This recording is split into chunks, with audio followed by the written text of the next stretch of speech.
Hi, I'm John Peterson, the MMO Fabrication at Plant 85. Our JFI last week was we broke two of these Mitico screens, which is a control panel that controls indexing these pallets in and out of the machine. If this doesn't work, the machine doesn't run. So it costs $4,000 to replace one of these, and then you got to wait 2 or 3 days to get it here.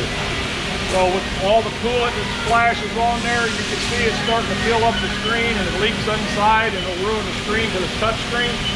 So our maintenance manager, Jim Stafford, came up with an idea, kind of like a thermostat cover. You put a gasket underneath here and a lid with Lexan, so it's not, you can't break it when you bump something against it or drop something on it. So that's going to protect that screen and save us a lot of money in the long run. In the last 3 weeks, we broke two of these screens at $4,000 a pop. So